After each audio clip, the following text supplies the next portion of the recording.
an Unspoiled Network podcast. This is Spoil Me, covering the Ambassador's Mission, chapters 10, 11, and 12. A new challenge, tantalizing information, and discoveries. In these chapters, Lorkin is really not getting used to S'chaka and living amongst slaves, which I do not blame him for. And Sania begins to realize that the roet problem is probably worse than she thought it was, especially amongst magicians. Welcome to Spoil Me.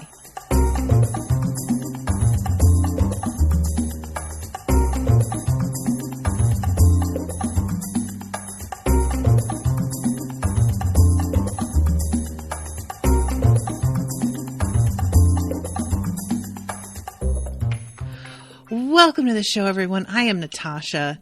Thank you very much, first of all, to Ashleigh for commissioning this episode.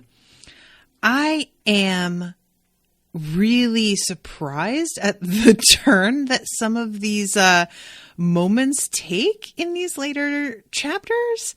It gets, I won't say it gets darker than I expected because, you know, in the previous book, we already had dealings with rape. We already had the, slavery issue really brought to the fore.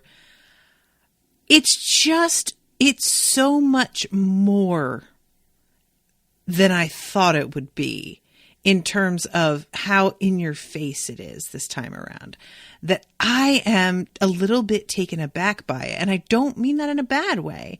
It's just a little bit, it just caught me off guard. That's all I'm saying. So when we start off chapter 10, a new challenge, we are in Daniel's perspective. And Daniel is noticing, and I don't think that I had quite realized this, but Daniel is noticing the age of a lot of the ruins that have been around. He says there have been a lot out in the wasteland and clusters of broken walls within estates that look like they might once have been mansions. It's as if the S'chakan War only happened a few years ago and they haven't had time yet to rebuild. But if the creation of the wasteland had cut S'chaka's food production by half, as Ashaki Tariko claimed, then perhaps the population had shrunk accordingly. And he's like, yeah, maybe. But the war was like a while back now. We find out it's 700 years ago. I didn't realize it was that far. Surely the houses abandoned then would be long gone. These ruins must be more recent. Perhaps the population is still slowly diminishing, or maybe the owners are too poor to afford repairs or rebuilding. I am not sure if this is a mystery that I, as a reader, am supposed to know the answer to, or if I'm supposed to be particularly invested in it. I'll admit I'm not that invested in it. I don't really understand the significance of it yet, though, and that's probably part of why. But yeah, at the moment, I'm just kind of like, I don't know, dude, whatever. And he goes inside, and this is like the first time that we meet a bunch of the other magicians that, well, not the other, they are magicians. One of them has a knife in his belt, so that's for sure. Most of them are. Excuse me. I'm still recovering from the laryngitis, guys, so just please bear with me if it seems like my voice is going in and out. But yeah, on the way there, he notices that there are some weird reactions to the carriage that he is in that he didn't expect. He isn't entirely sure what to make of these reactions, to be honest. Like, people are behaving a lot more frightened than they had been and are kind of like freezing up. And he can't tell if it's like fear of magicians, if it's a fear of a guild carriage, because this is, this has the mark of the Kiralians on it. they just aren't, he isn't sure why this woman in particular, the first one that he notices, behaves this way. And then when he pays attention, others seem to do the same after her. Once they get further into the city, it seems to calm down a little bit. It really feels as if the most extreme reactions are further out amongst the edges. And I don't know if that has something to do with the ruins. Maybe the people that are closer to the ruins are experiencing something that I just don't know, guys. I really don't. But I'm just really curious about their reaction specifically. The ruins, not as invested in. So they arrive at this place, the Guild House of Arvis, and they are greeted by a slave who is prostrate. And the slave stands up and says, "Welcome to both of you." And Daniel says, "Thank you."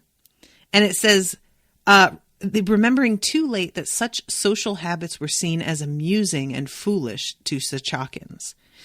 I find that kind of compelling. Not so much that it's like funny, but more that it would make you taken a bit less seriously.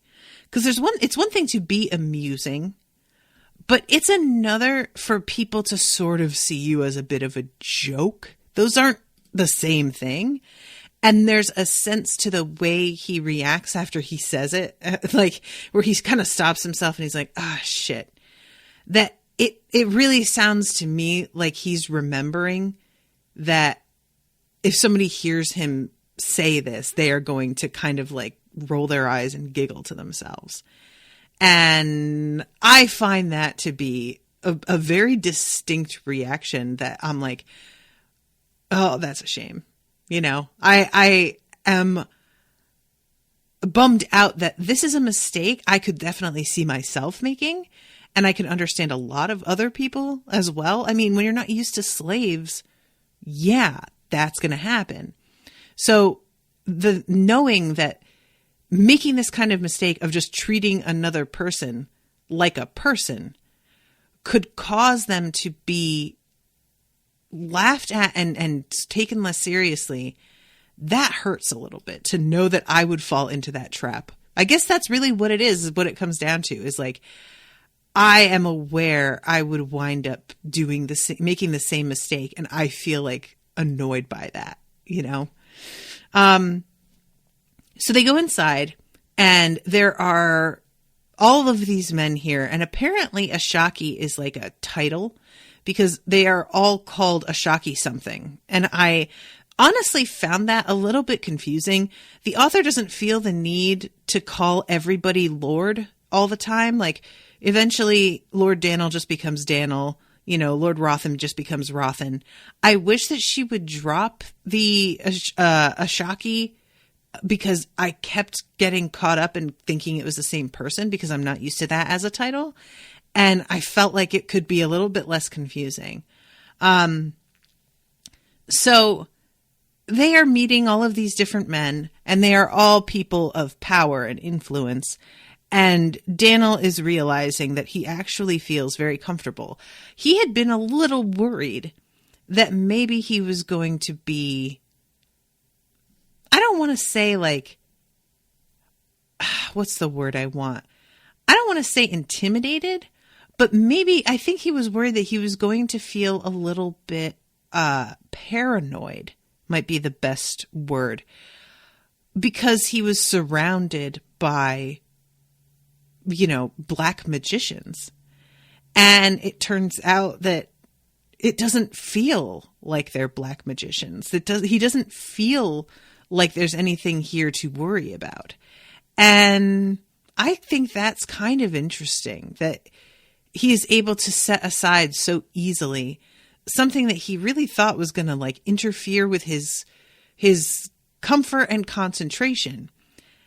That feels sort of significant to me. I don't know. You know what I mean? Like, is that a progress?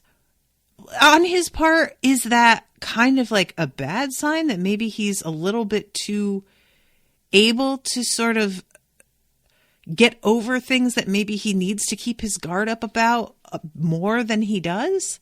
I don't know whether or not this is a plus or not.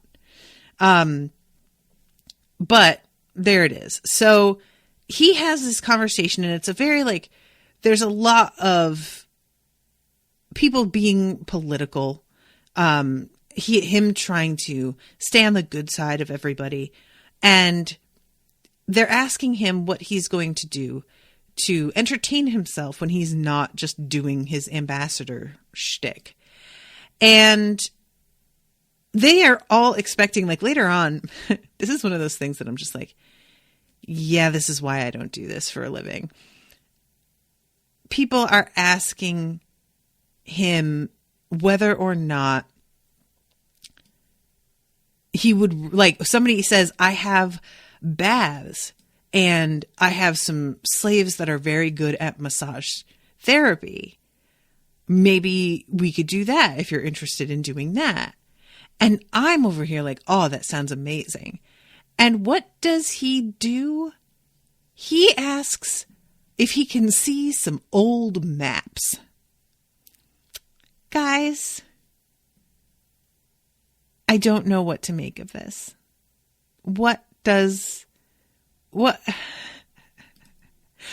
Who turns down a soak in a spa and a massage for some old maps? A man who knows his duty. I know, but damn, you know? So anyway, this at this moment, that's not what's going on here. At this moment, he's asking about history, and he is told that the person that he should speak to is Kurota, and that he is very into history. And Daniel is a little surprised, and he's like, the Master of Records isn't the person that I should speak to? And they're like, no.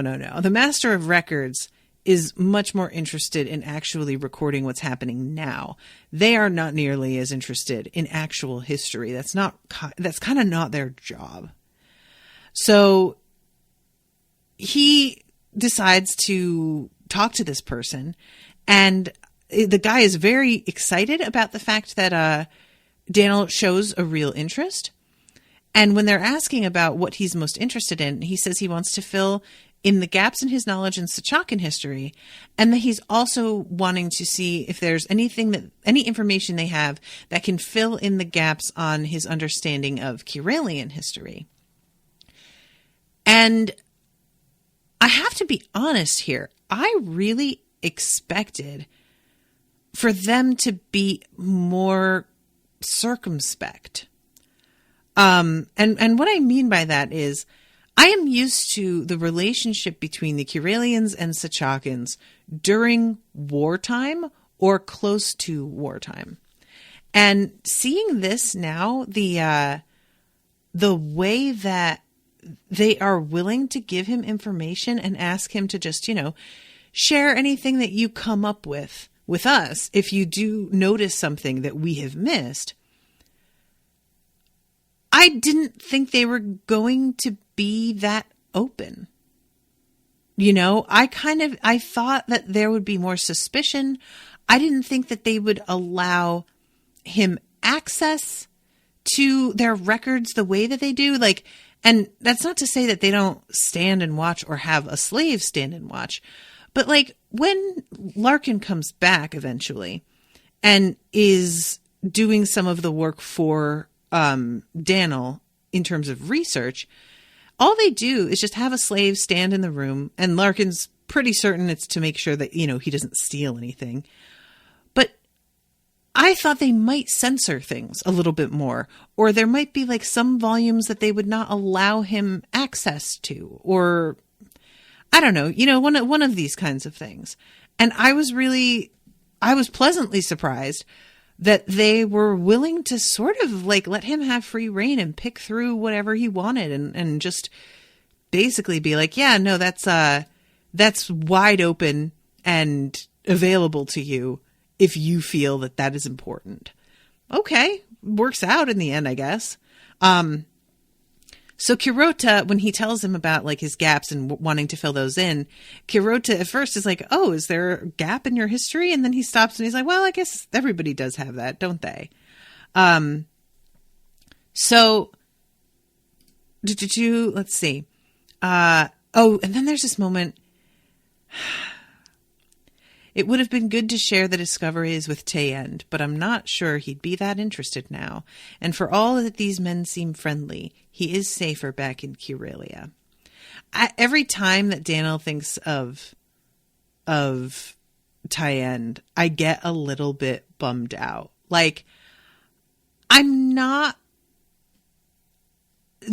by bummed out, I mean genuinely, too. I'm not saying that I wish the author would stop writing about this or anything like that. It's not like that. It just feels more like I forget that Tayend is such a factor for him. And because I, at this point personally, have kind of written it off, that whole relationship as being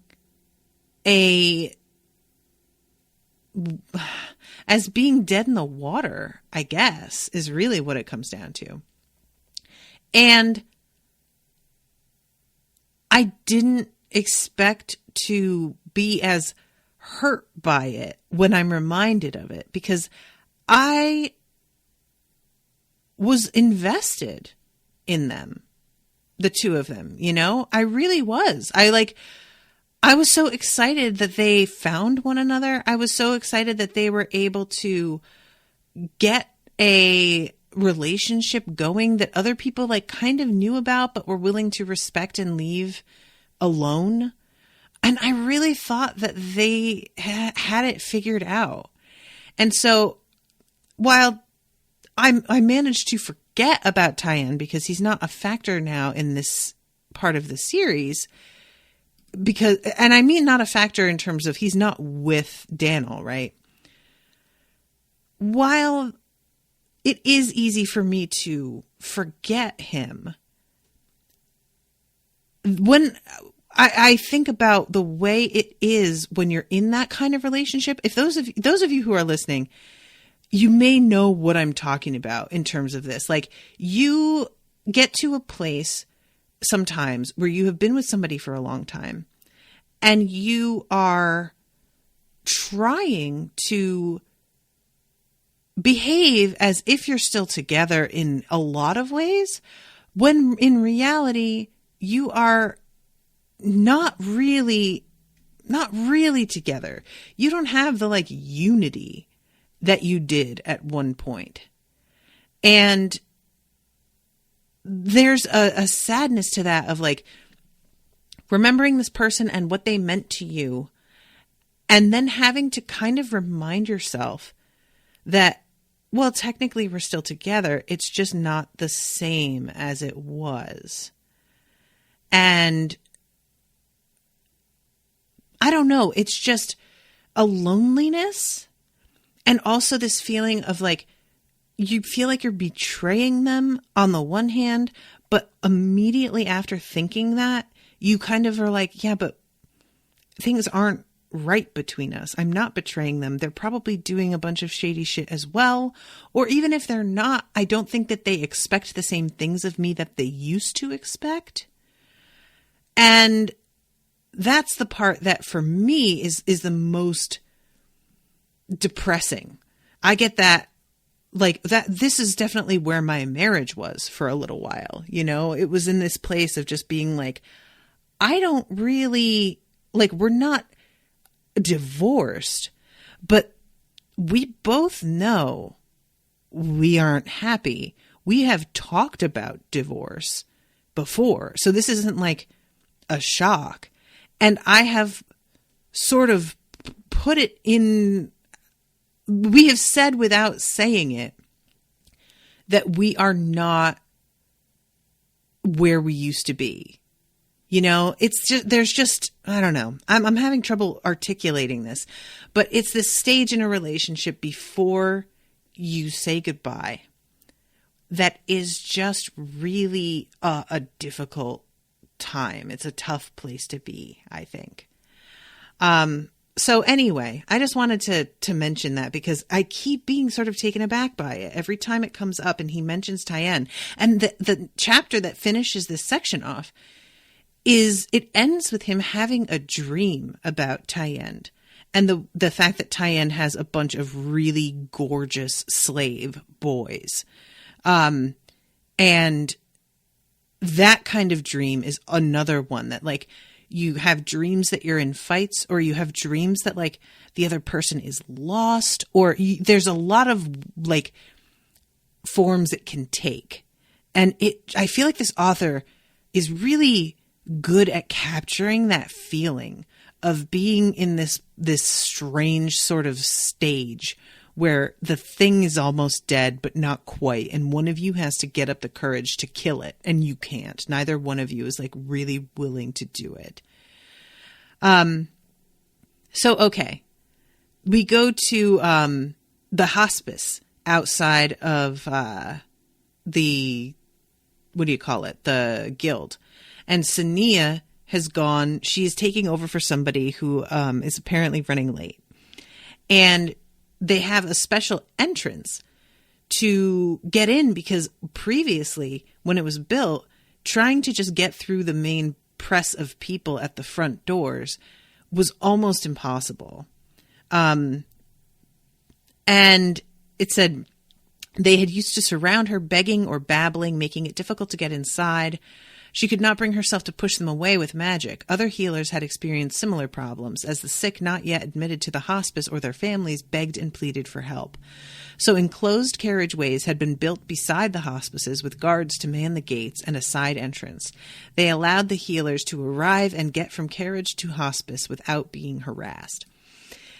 I don't know if it's just me, but that feels like a weirdly specific solution. It feels like a little bit more than really needs to be done. Like, couldn't we just not, I don't know, how about having, like, magical shields up around the carriages that go towards the doors so that you can get out of the carriage and they aren't able to get at you, never mind be able to push up against you. So that, because I understand her not wanting to push them away with magic, but just make it so that you don't have to get to the point where you're pushing them away. You know, like, just have it be that they're held back from the beginning. I don't know. It seems like building something, like constructing an actual thing so that people can't get to you physically. When you have magic, it doesn't really feel like it should be necessary. I don't know. I don't know if that's just me or what, but y'all can tell me. So she goes inside and we get a little bit of information about the way that things had happened with the volunteers. And first of all, there is Nikia, and Nikia is a healer. She is a magician also. And she is a little bit like, Sania respects her, but she wishes that Nikia wasn't quite so comfy because she sees that there is a bit of a problem with the fact that Nikia is willing to do things that she maybe should ask permission for. And we see a bit later when Nikia has gone and asked a bunch of the novices about the roet issue, and Sania hadn't exactly wanted them all to know that she was, like, looking into this. And I wonder if that is going to be a problem later on, or if it's going to turn out to kind of be a blessing, because there are times when Nikia, like, having some, what's the word I want? When you have the ability to make yourself, like, take action. I can't think of the word. But I feel like I understand why Sania is a little bit worried, but I feel like finding somebody who is willing to take action can be so difficult, that even though there may be some drawbacks to it, it's better to have that. It's rare enough that you should probably appreciate it a little bit more and just deal with the occasional drawback. Oh, Ashleigh's here. Hi, Ashleigh. She says proactive. No, that's not the word I'm thinking of. Somebody who takes initiative. That's the wording I want. She's looking for, finding a person who can assist you, who takes initiative and doesn't immediately come to you asking what to do. It's really annoying. Like, as somebody who has been a supervisor and had people come up to me and be like, what should I? And it's like, use your fucking common sense, kiddo. You know, I really think that Sania is undervaluing that. But, you know, I do understand not wanting to show your hand. So then she goes a little bit deeper into the building, and she meets up with Adria. And Adria is a non-magician volunteer. And there's an interesting little like description of exactly how this came to pass, how all of this worked out. And I actually found this really interesting. So the main first issue with dealing with patients is figuring out who is needing help and who is the most like crucial and immediate case versus who can wait and what kinds of help they need. Like maybe there's somebody who is going to need surgery, but it can wait until tomorrow. Maybe there's somebody who needs emergency surgery right the fuck now because shit is really going off. There are a lot of, you know, when you're dealing with healthcare, there's a lot of different scenarios. And just trying to get everybody sorted out took so much time that the healers felt like they were just spending half their day getting people sorted. So they decided that they wanted to ask novices to do it.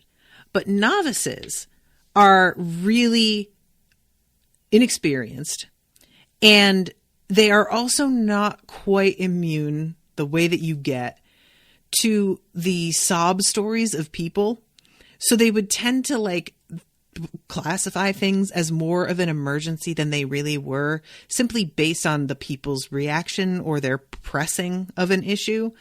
And they realized that they were going to need some folks who were older and who were more willing to put their foot down, so to speak, and be like, no, I understand that you're in pain, but this is not going to kill you. You need to just chill out and wait your turn. So they put out a call for volunteers. And Sania doesn't really expect anybody to volunteer. She just kind of does it because she feels like, well, we may as well. And unexpectedly, she gets 3 women showing up right away. And she's like, oh shit, I guess I have to figure out some stuff for you to do. Only one of those women had returned to the hospice after the first day, but after a few weeks, Adria had not only proven herself capable of being helpful, but soon persuaded 3 other women to try out being hospice helpers. A few weeks later, more helpers began to arrive. Gossip about the original helpers had spread, and general opinion was they should be admired for their noble sacrifice of time and willingness to risk personal safety for the benefit of the city. Suddenly, it was fashionable to be a hospice helper, and there was a flood of volunteers. The reality of the work soon dampened the enthusiasm of fad followers, and the number of new volunteers settled to a steady rate. The helpers that remained not only continued to work at the hospices, but organized themselves into shifts and held meetings to discuss new and better ways that non-magicians could help the poor and the healers. This brings something to mind, and I won't dwell on this too much because I really have to start getting through the plot, but those of you who are big into volunteering, I want you so much to keep in mind that volunteering, while valuable, especially in certain circumstances, can be much less effective than just giving money. And the reason why is that if you are not a consistent volunteer who goes to the same place and does the same job over and over again for months, if you are somebody who just shows up places and is like, what can I do? they have to take time to train you, and the person training you is taking time away from another task that they're needed for in order to do that. And that training is going to go down the toilet because you don't come back and do that same job again. So when you're somebody like Adria, who's consistently showing up and doing what she needs to do all the time, you are like the best. You are the answer to a prayer. But most people don't volunteer that way. And it can be more of a hindrance than anything. And a lot of nonprofits know that they have to play nice with volunteers because they understand that it's something that people like enjoy doing because it makes them feel good. And they know that it's like potentially going to lead to some people continually coming, and they can't squander the opportunity to get people who are going to be more consistent. But it feels to them a lot of the time like kind of a waste of time and can be really, really frustrating. And this fad, it reminded me of that so much because depending on the like line of work you're in, there are certain nonprofits that go in and out of fashion. You know, there are certain issues that will come to the fore because of something in the news, and everybody wants to like be involved in this one thing. And it's just give them money, guys. If you want to really help, let them be able to pay people for the work they're doing and thus get more consistent help and not have to train and, you know, replace and all that. Anyway, that's my soapbox. But she is taking Draven's place this evening is apparently what's going on here. Not Adria. Sania is taking Draven's place.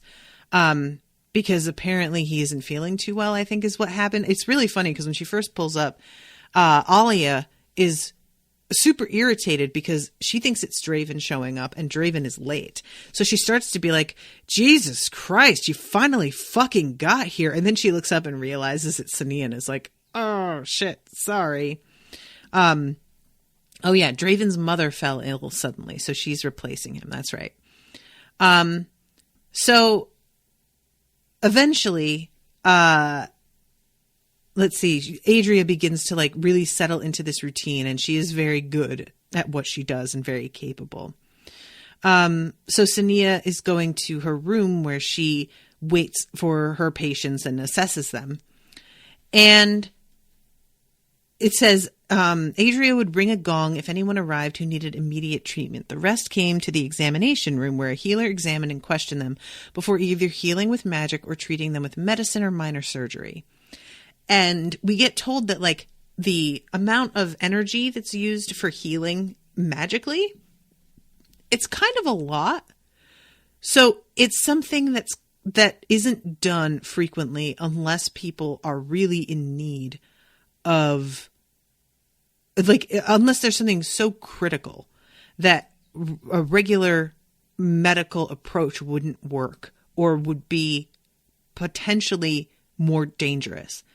And I have to admit, that bums me out a little bit that like they have the ability to magically heal people, but that it's so in reserve that they are still doing regular surgeries, that they are still just like pouring a salve on somebody's cut and bandaging it up. Like, I definitely understand the conservation of energy, but it's just a bummer knowing that it is so, that there are so few healers that they will never have enough to be able to just magically heal everyone.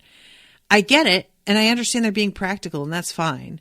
But I do like kind of feel a way about it. I was just like, oh, well, all right, I guess. It's just a little bit like, I want there to be an answer to our problems. I want there to be a magical, and I mean that very literally, solution. You know, it's a hard thing to realize that even in a world where there's magic and you can heal with magic, that isn't necessarily going to be enough. And that just bums me out, you know? So the first person that comes in is this dude, Baron. And he is a stone worker who got addicted to roet. And she had helped him to heal his addiction. This is fascinating to me, and I'm really interested in seeing what comes of this. His wife died bearing their first child, and not only did she die, but the child did as well. And he wound up just completely drowning himself in roet. And initially, he cuts back on how much he's taking in order to slowly wean himself off, and he goes into withdrawal. And eventually, he confesses to her that the craving just doesn't go away. And so she decides to use magic to try and see if there's a way to help him along with that. So it says all healers had agreed roet addiction was not an illness, so to use magic to cure it was a waste of a precious resource. This is one of those things where people try and talk about how addiction is not a disease. And it's just a really difficult thing to wrap your head around when you think of diseases as people think of disease and they think of bacteria and viruses, and that's not necessarily what a disease even means, but that's how people think of it. And so when you try and put addiction into those terms, folks don't take it seriously. They don't get it, So he comes in this time around, because the first time that she tried to help him, she kind of connects with him and searches through his body. And she had found that there wasn't anything obviously wrong with him, but there was a feeling of distress in his brain and in paths of sensation. And it was so subtle that she kind of just has to let herself succumb to it.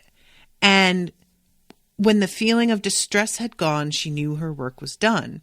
The aches had gone, his mood had lifted. He hadn't said anything about a lingering craving for roet, but maybe it had been too subtle for him to notice initially.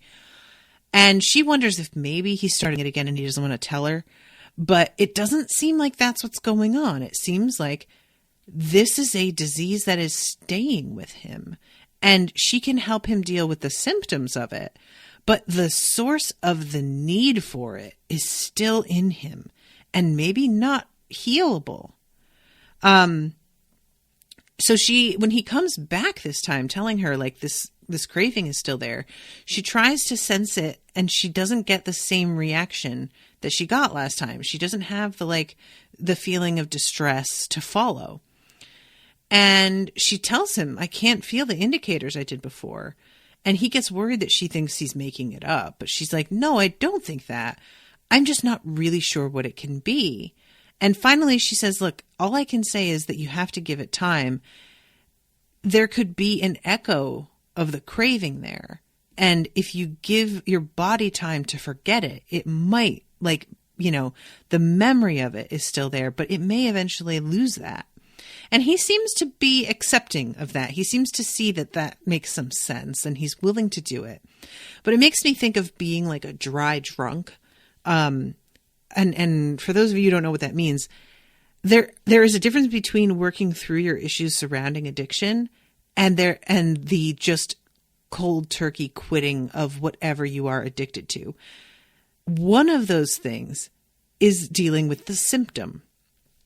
Your addiction to alcohol is a symptom of other issues. If you simply stop drinking, that might help you, but it won't get to the root problem that caused you to want to drink to the point where you were unconscious.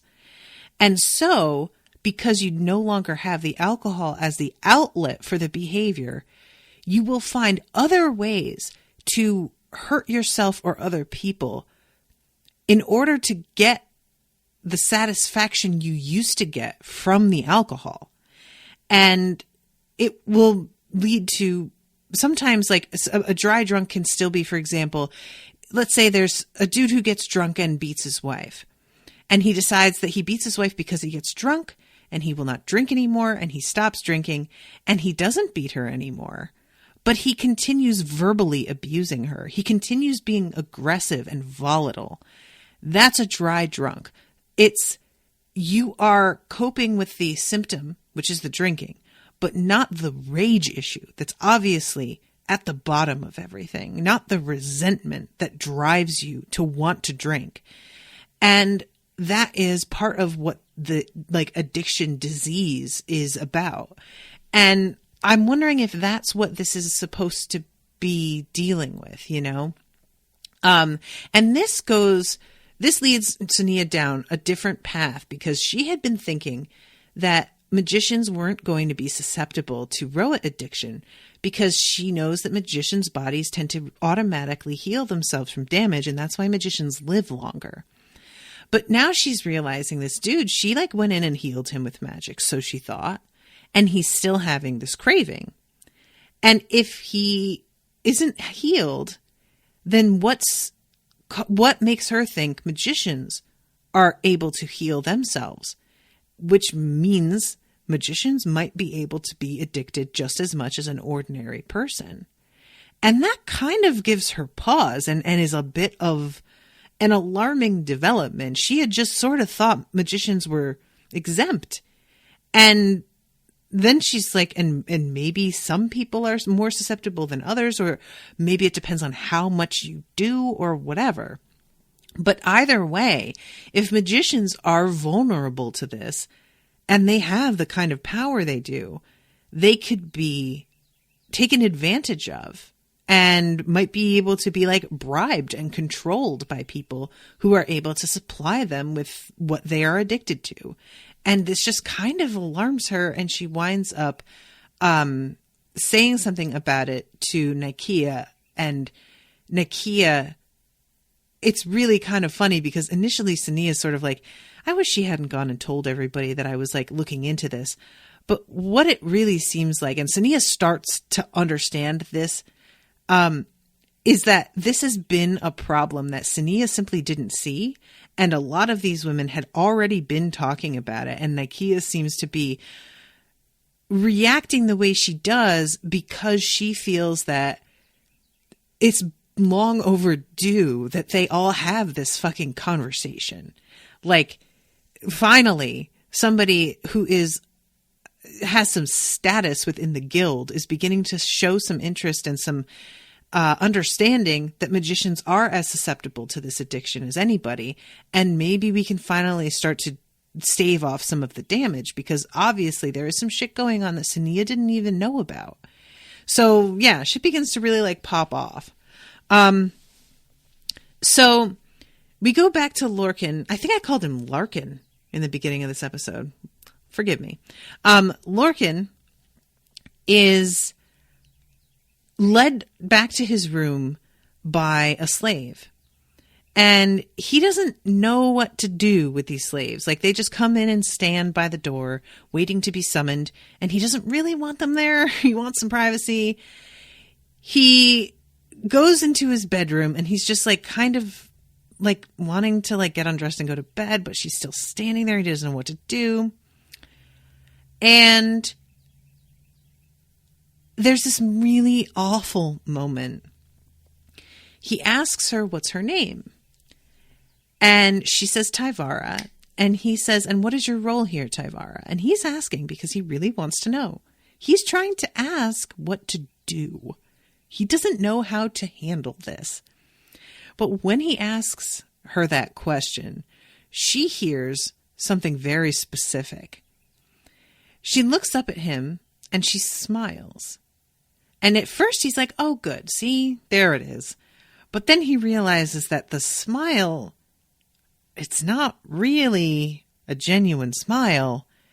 And my initial reaction was like, oh shit, is she a spy, or is she about to try and hurt him or what? But it turns out she comes at him and starts to undress him, and he stops her and is like, what are you doing? And she says, one of my duties.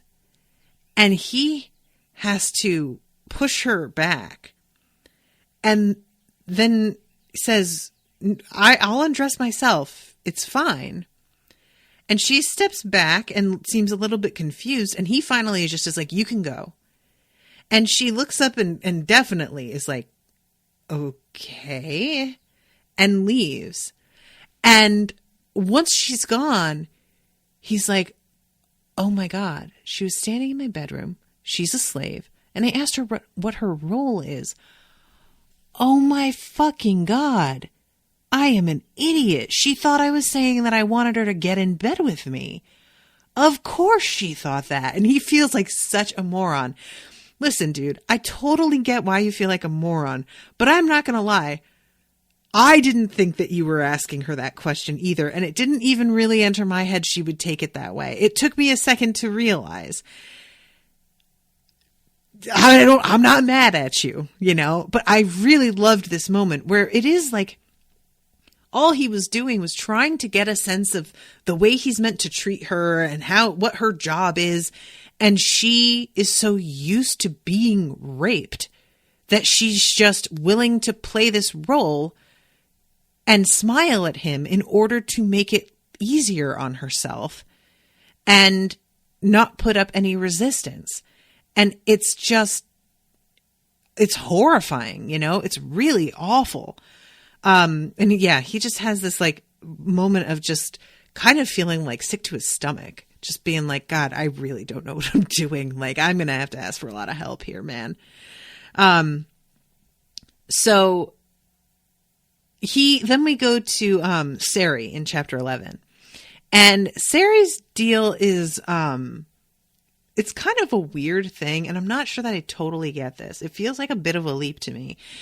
Sari has set up, and this is like the whole thing that's meant to sort of catch this thief. Sari has set up this like new hideout, and he has let it be leaked that it's, there are some real flaws to it, that there are some places that are more vulnerable that somebody could take advantage of if they really wanted to get in. This whole deal meant to sort of like get the thief hunter's attention and lure them out into the open. But it doesn't feel like anything is really happening. Sari is sort of like, he's kind of quarantined, which is a bit of a theme these days for a lot of us. So y'all know what I'm talking about. But he just has to kind of just sit there and like wait for this person to eventually attack. He's super bored, and he knows that this person isn't going to attack real quickly because coming after a thief is a big job, even in the best of times. And Sari is kind of like a high ranked dude. So coming at him particularly is going to take a lot of planning. And he knows that, but he's just kind of like impatient, not enjoying having to just sit here and be a sitting duck. And Gol comes in, and they're talking about like how to spend time and the fact that they're bored as hell. And Sari is they're talking about like potentially who the thief hunter could be again. And whether or not maybe it's a rogue magician, somebody who is part of the guild and, like got kicked out, or like maybe still is part of the guild and is doing something really shady. Maybe somebody who was taught by a guild magician and is still like off on their own and has decided not to join the guild. Gol asks, have you considered the thief hunter could be a guild magician trying to get rid of all the thieves? And Sari's like, fucking yeah, duh, of course I have. And then he says, perhaps I could let out some gossip that I'm about to leave Imardine altogether to motivate them to move a little bit more quickly. And then he's like, no, because if they're trying to like set something up and use a couple of weeks to plan, if they find out I'm leaving shortly, they may just shelve their whole plan and wait for me to like come back and then deal with me. So he needs bait, and he's trying to think about something that could lure them out. And he thinks, was there some other kind of bait the thief hunter might not be so cautious or patient in approaching? Something that could be left somewhere less protected without it seeming uncharacteristic and suspicious. What would a magic-wielding vigilante rogue be tempted to hunt down or steal? The answer came with a rush of excitement, and Sari sucked in a quick breath. Magical knowledge. If our hunter is a rogue magician, he must have learned magic outside the guild.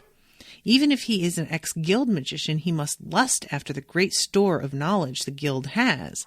And if he is a vigilante guild magician, he's obliged to investigate and remove any magical knowledge that falls into the wrong hands. So this is the tack that Sari decides to take. Now, I'm a little bit confused by this. And we'll get back to it because there's a break between him coming up with this. But he wants to like plant a rumor that the books are somewhere.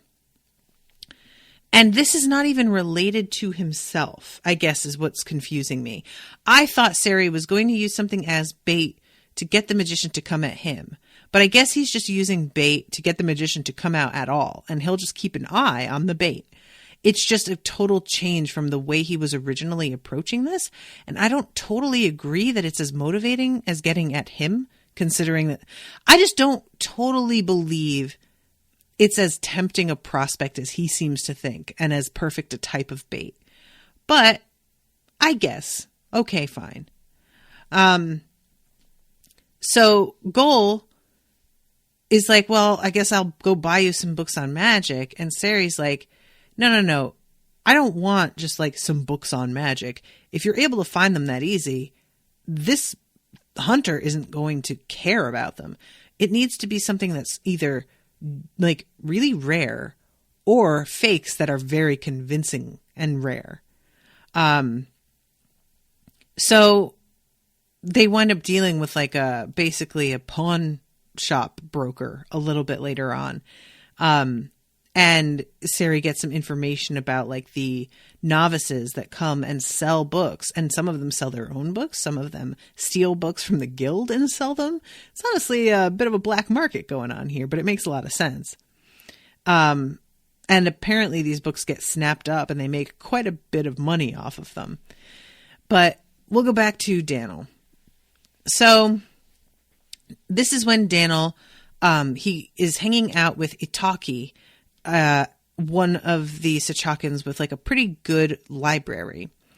And he has these amazing maps. And Daniel is startled when this guy unrolls one of the maps to see that these have contour lines on them, which is something that the guild didn't develop use of until really, really recently. And this particular map is over 700 years old. And that's an interesting moment for me, is the idea that like the Sachakans are that much more advanced. I always like forget because, you know, England is has been such a huge colonizing influence over the world, and they have really managed to make it seem as if they are more civilized. But when people from, for example, Spain or France would go to England in like the Middle Ages or earlier, they were always really startled at how fucking primitive everything was. And I think that's kind of the deal with Sachaka. It seems like they are just more advanced than Kyrelia overall. And they are, you know, because they are the white guys, we just sort of take it for granted because we are socialized to believe that white people brought civilization to these other areas, that this is that these were the people that came up with shit first. And it's so untrue. Asia was incredibly advanced. They had all kinds of technology that sure was then leveraged to colonize areas in the world, like gunpowder, you know, for example. But it wasn't invented by Europeans at all. And it's just so insanely backward, the way that we are taught history and the way that we think that's like how the order that things worked out in. And it's not necessarily true at all. You know, I mean, when Vikings, they were able to sail down and invade like Morocco, you know, and the advanced temples and things that were built were incredible to them. Yeah. Did they go in and slaughter people and steal? They sure did. But it wasn't the civilizations that they attacked were less advanced. it had nothing to do with that. So I just found that to be a nice little like callback to actual history. So this is when Daniel is reading one of the letters that this guy has said that he can take a look at. And this portion says, "Offer to purchase our house. I refused it naturally. The building has belonged to my family for over 2 centuries. Though the price was tempting, I explained that if we do not own a house in Imardine, we will lose the right to call ourselves Lord and Lady. He said land ownership is as important to power and influence here in Shachaka as well." Daniel frowned. This was written after the war, yet here is a reference to a building that is at least 200 years old and still standing. It is proof that Imardine wasn't leveled during the war, as our history books claim. His heart skipped. He looked up at the 2 Sachakans. I had no idea that their history books claimed Imardine was leveled. Like, that's crazy. There's a ton of, there was an invasion, but I didn't know they were trying to say that. And, as readers who just went through this book that went through this whole period of history, we know that's not even close to true. And it's so weird to see that Daniel doesn't know that, So this is really significant to him. And later on, when he sends Lorkin to do more reading, he waits to see if Lorkin picks up on it, but he doesn't. It seems like Lorkin doesn't quite understand the significance of this. I don't know if maybe Lorkin doesn't have the history experience that Daniel does, so he doesn't put it together. But either way, Lorkin's the one that's assigned to do the reading because this guy's library is pretty impressive, and Daniel really wants to come back. But politically, if he were to continually visit this guy, it would seem to be showing favor. And he can't afford to do that. He hasn't even met everybody that he's supposed to meet. He can't be doubling, tripling up on visits. So having Lorkin with him is actually really turning out to be super helpful because he can send Lorkin as his assistant to do the reading for him and, boom, take care of that.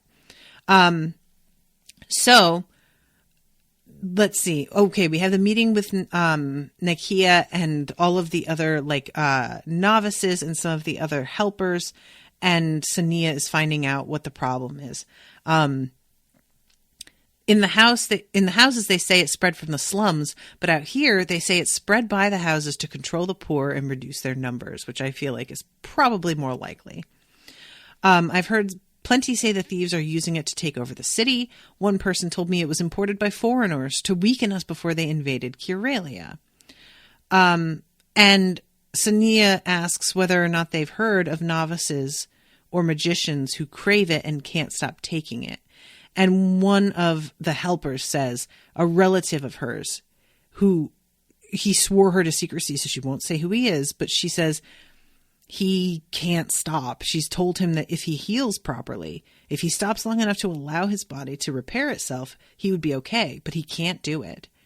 Sania asks if she knows who he buys from, and the guy wouldn't tell her because he knew that she was going to try and shut the dude down. He said something about the source being a friend. If he had to find another seller, that person might ask for more than money. I'm going to posit a theory here, and I hate this. I really do.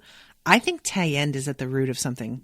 I think there's something going on with Tayend and Roet, and I don't like it, but I think there is. I'm not excited about it, guys. I don't like it. So then Sania asks if they have heard of magicians or novices getting involved with criminals, like doing business with them. And another of the healers says, definitely, yeah. A friend I'd known since my university days stopped spending time with us. He told us he wasn't interested in hanging out with a lot of us, but that he was going into the city to deal with an arrangement with one of the owners. He would never tell us what. And now he doesn't even live in the guild. He moved into a house in the city. And she's like, I don't have proof that what he's doing is illegal, but I highly suspect it. And I don't think he's addicted. I think he's doing business, but he's not actually taking it. And let's see. Young novices have always bragged about dealing with thieves, often to bluff their way out of trouble. But if you ask enough questions, there were always some rumors that stuck more than others. And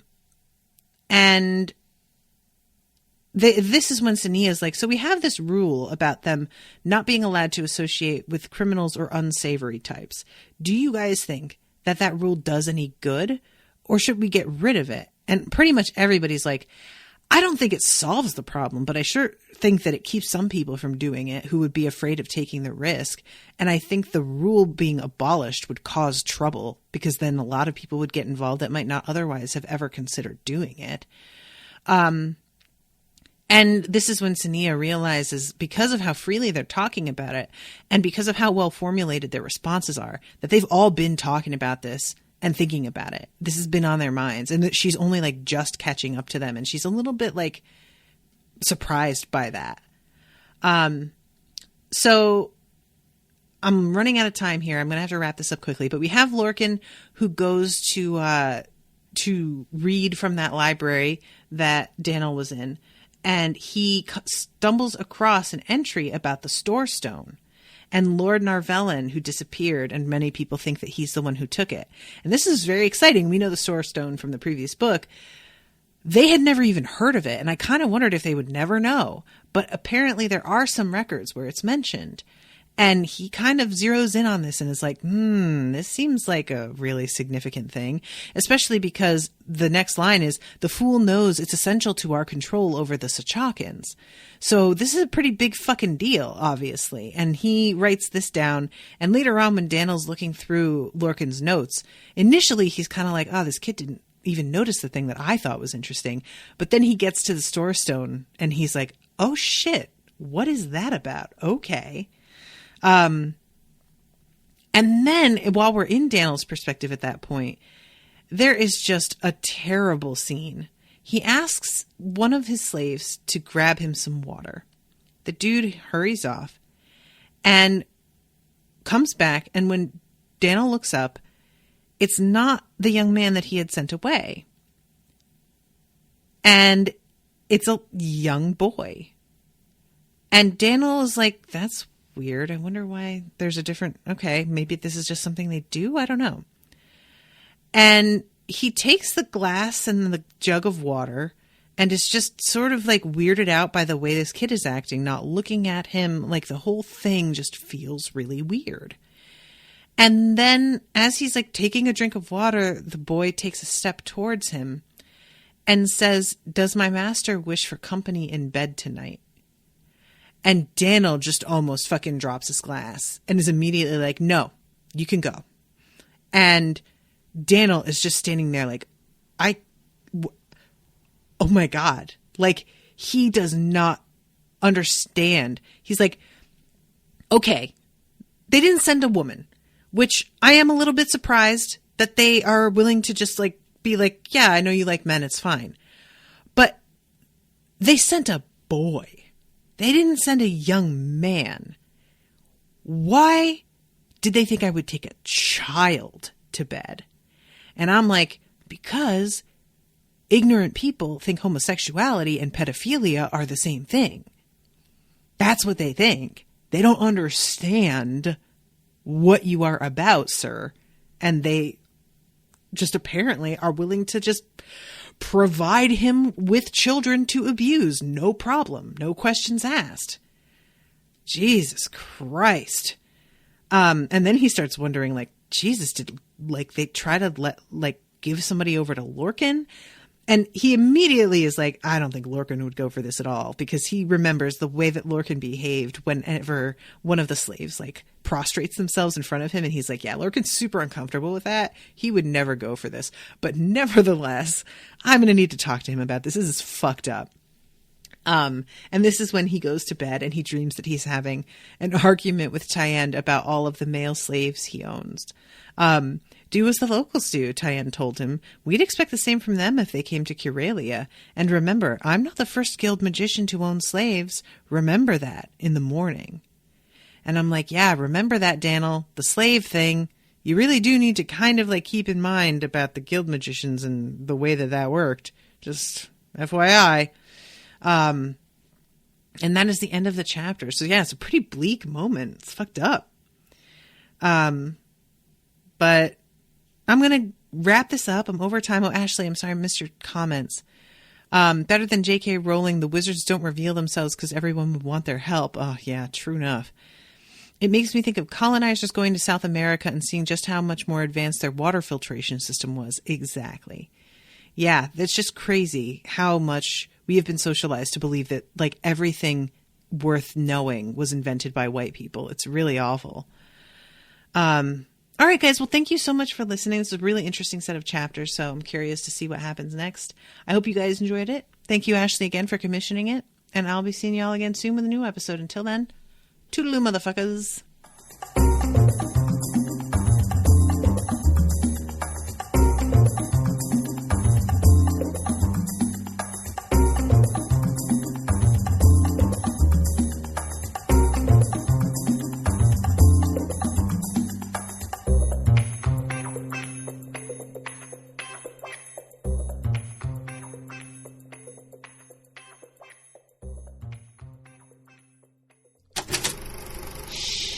That was an Unspoiled Network podcast.